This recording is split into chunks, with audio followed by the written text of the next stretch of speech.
تحریک نفاذ اردو پاکستان کے زیر اہتمام اسلامی نظریاتی کونسل میں قومی زبان اردو کو درپیش چیلنجز اور نفاذ کے لیے مطلوبہ حکمت عملی کے عنوان سے مجلس مذاکرہ کا اہتمام کیا گیا، جس کی صدارت چیئرمین اسلامی نظریاتی کونسل پروفیسر ڈاکٹر قبلہ یاب نے کی۔ تقریب کے مہمان خصوصی سابق chief justice of Azad Kashmir supreme court justice retired Ibrahim Zia تھے، جبکہ دیگر مقررین میں معروف ادیب و شاہد جمیل علی، سرپرست تحریک نفاذ اردو اسلم الورا، صدر عطاء الرحمان چوہان، سی ای او 65 نیوز غلام علی خان، محمد اسلام نشتر، ڈاکٹر غلام علی، احمد حاتم صدیقی، ڈاکٹر محمد اشرف چشتی، ڈاکٹر اکرام الحق، سید ظہیر گیلانی، ساجد حقانی اور دیگر نے بھی شرکت کی۔ مجلس مذاکرات سے خطاب کرتے ہوئے مقررین نے کہا کہ اگر زبانیں تعطل کا شکار ہو جائیں یا ان کے دائرہ کار پر ارادتاً کوئی پابندی عائد کی جائے تو ایسی زبانیں دنیا میں زندہ نہیں رہتی، مگر پتہ نہیں ہم کس احساس کمتری اور غلط فہمی میں مبتلا ہیں کہ اردو زبان کو بطور سرکاری اور دفتری زبان نافذ کرنے میں ٹال مٹول سے کام لے رہے ہیں۔ اگر لسانی سطح پر اس قابلی کا جائزہ لیا جائے تو یہ انگریزی اور دوسری مغربی زبانوں سے کئی زیادہ آسان ہے اور پاکستان کا ہر ان پڑھ آدمی بھی اسے بولنا جانتا ہے، اور اگر دیکھا جائے تو یہی صلہ ہے اپنی قوم زبان پر غیر زبان کو ترجیح دینے کا کہ پہلے ہم غیروں کی زبان کے محتاج ہوئے اور پھر کوڑی کوڑی کے انہی کے دست نگر ہو کے رہ گئے۔ انہوں نے کہا کہ قرآن کی 5000 سالہ مرکومہ تاریخ گواہ ہے کہ دنیا کی کسی بھی قوم نے اس وقت تک ترقی نہیں کی جب تک اس نے اپنی زبان کو ہر شعبہ میں ذریعہ اظہار نہیں بنایا، مگر اس کے برعکس ہمارے یہاں یہ بدقسمتی ہے کہ ہم روز اول سے ہی غیروں کی زبان کے سہارے چلنا شروع کیا اور شاید یہ بھول گئے ہیں کہ زندگی آپ کو کامیابی کے راستے نہیں لے کے جاتی۔ سپریم کورٹ آف پاکستان کے فیصلے 8 ستمبر 2015 کے بعد جیسے سارے پاکستانیوں کو اس فیصلے نے جھکا دیا تھا کہ اتنا اہم مسئلہ ہے اور وہ کس طرح تاخیر کا شکار ہے، ہم نے ستمبر، اکتوبر، نومبر اور دسمبر تک تو یہ انتظار کیا کہ شاید حکومت اس پہ عمل کرے گی، اور جب ہمیں محسوس ہوا کہ حکومت اس میں کوئی بہت سنجیدہ نہیں ہے تو پھر جنوری 2016 سے ہم نے اپنے کام کا آغاز کیا تھا۔ 16 سے 18 تک ہم ادبی اور علمی اور رابطے کے جو کام ہیں وہی کرتے رہے ہیں اور ہم اس تحریک کو عوام تک نہیں لے گئے۔ وزیر اعظم صاحب کو مراسلات لکھنا، یادداشتیں پیش کرنی، صدر پاکستان کو پیش کرنی، چیف جسٹس صاحب کو کی خدمت میں عرضیاں پیش کرنی، اور ہمارے جو چیف وزرائے اعلیٰ ہیں ان سب کو، اور اسی طرح تمام جو سرکاری ادارے ہیں ان کے سربراہوں کو ہم نے خطوط لکھے۔ ان کی بڑی کاوش ہے اردو کے نفاذ کے لیے چوہان صاحب کی اور ان کی پوری ٹیم جو اردو کے نفاذ کے لیے پورے پاکستان میں اس تحریک کو چلائے ہوئے ہیں۔ میں سمجھتا ہوں کسی بھی تحریک کو کامیابی سے ہمکنار کرنے کے لیے ان کے ساتھ پوری ٹیم جو ایفرٹ ہوتی ہے پوری ٹیم کی ہوتی ہے، تو ہماری طرف سے چوہان صاحب کو مکمل طور پہ آفر ہے کہ جہاں بھی ہماری ضرورت پڑے، اگر وہ احتجاج کرنا چاہیں اس حوالے سے یا کسی جگہ بھی کسی شہر میں اس حوالے سے کوئی بھی تقریب کریں، احتجاج کریں، روڈ ایکٹیویٹی کریں، ہم انشاءاللہ آپ کو کوریج دلائیں گے اور انشاءاللہ افرادی قوت بھی انشاءاللہ پرووائڈ کریں گے۔ وہ یہ ہے کہ آج کے بچوں کو اور آج کی نسل کو جو زبان مل رہی ہے، اور زبان سے مراد اردو یا انگریزی نہیں ہے، کیونکہ تہذیب کی زبان جو ہے وہ خود ایک یعنی عنوان ہے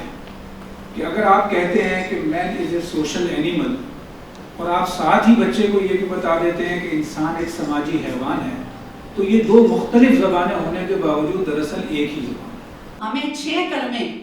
ہر مسلمان کو آنے چاہیے، ہمیں ایمان مفصل، ایمان مجمل آنی چاہیے، اور قرآن پاک پر ہم عمل کرنے والے ہوں۔ جس کے پاس یہ سرٹیفکیٹ ہے وہ مسلمان ہو۔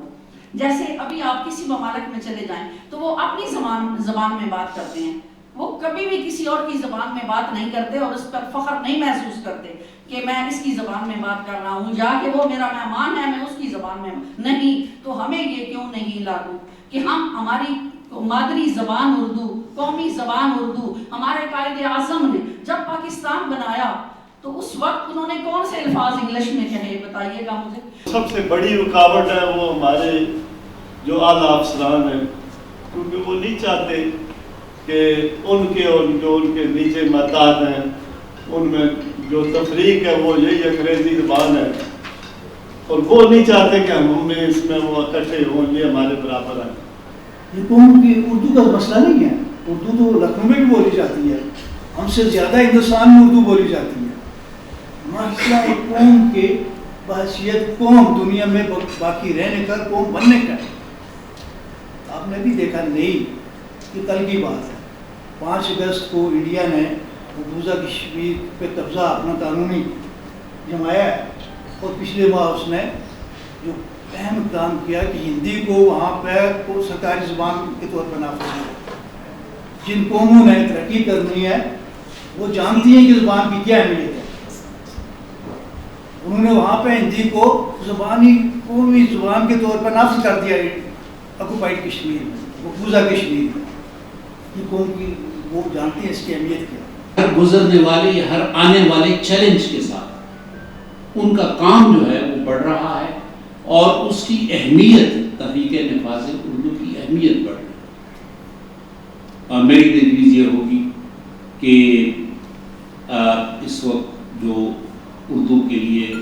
تحدیات ہیں, چیلنجز ہیں, ان پہ ایک بہت ہی فکری نشست ہونی چاہیے. انہوں نے کہا کہ افسوس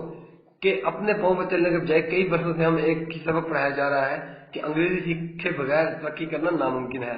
اپنی زبان کے علاوہ کوئی اور زبان سیکھنا جرم تو نہیں ہے, مگر اپنی زبان کا ترک ایسا جرم ہے جو پوری قوم کو تنزلی میں دھکیل دیتا ہے. مقررین کا کہنا تھا کہ اپنی زبان کو چھوڑ کر دوسری زبان کے پیچھے اس قدر پڑ جانا کہ رات دن اسی کو منہ مروڑ کر بولنا جیسے کہ ساری کامیابی اسی میں ہے, تو یہ غلط ہوگا. کسی دوسری زبان کا استعمال بطور ثانوی زبان ہونا چاہیے, جبکہ اپنی زبان کو اولین حیثیت دینی چاہیے. آج ضرورت اس عمل کی ہے کہ ہم بطور پاکستانی اپنی زبان اردو کو فروغ دیں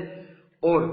اسے سرکاری اور نجی سطح پر استعمال کیا جائے. نیز اپنے بول چال اور لفظوں کے انتخاب پر بھی توجہ دینے کی ضرورت ہے, کیونکہ بے شک کسی دوسری زبان کی تعلیم حاصل کر کے ترقی حاصل کر لی جائے, مگر ایسی ترقی کا کیا فائدہ جس میں اپنی قومی زبان کا حق ہی ادا نہ ہو. 65 سے بات کرتے ہوئے سابق chief justice Azad Kashmir justice retire ابراہیم ضیاء, چیئرمین اسلامی نظریاتی کونسل پروفیسر ڈاکٹر قبلہ یاد, سی ای او 65 نیوز غلام علی خان اور سرپرست اعلیٰ نفاذ اردو تحریک اسلم الورا کا کہنا تھا کہ ہر طرح کی رکاوٹوں کے باوجود ہمیں پرعزم رہنا چاہیے کہ قومی زبان اردو کا نفاذ ضرور ہوگا, اور اردو زبان کے فروغ کے لیے پوری قوم بھی ساتھ دے گی. مقبوضہ کشمیر میں بھارتی سرکار کی جانب سے اردو زبان کا خاتمہ کر کے ہندی کو رائج کرنے کی شدید مذمت کرتے ہوئے انہوں نے کہا کہ بھارت ایسے ہتھ کنڈے استعمال کرتا رہتا ہے, لیکن کشمیریوں کے حوصلے کبھی پست نہیں ہوں گے. تحریک نفاذ اردو پاکستان, یہ جو چوہان صاحب اور ان کی پوری ٹیم اس پہ ایفرٹ کر رہی ہے, میں سمجھتا ہوں ان کی ایفرٹ بڑی اچھی ہے, کیونکہ اردو زبان کا اعظم رحمۃ اللہ علیہ نے اپنے ایک صدارتی اجلاس میں اردو زبان کو پاکستانی قومی زبان ڈکلیئر کیا. اس کے بعد 2015 میں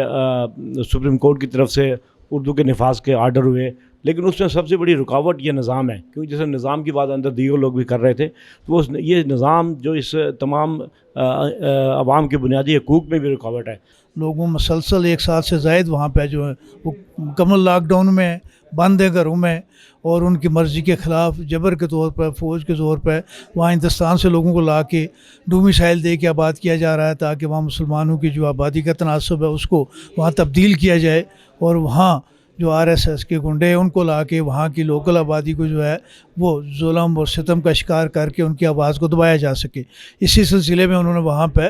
جو ایک صدیوں سے وہاں پہ ایک اردو کی زبان کی اہمیت تھی, دفتری زبان تھی, اس کی اہمیت کو ختم کرنے کے لیے ہندی کو وہاں پہ نافذ کرنے کا قانون نافذ کر دیا ہے. کچھ کوششیں تو ہیں, لیکن اسلامیات کو تو مکمل طور پہ نکالنا بہت مشکل ہے.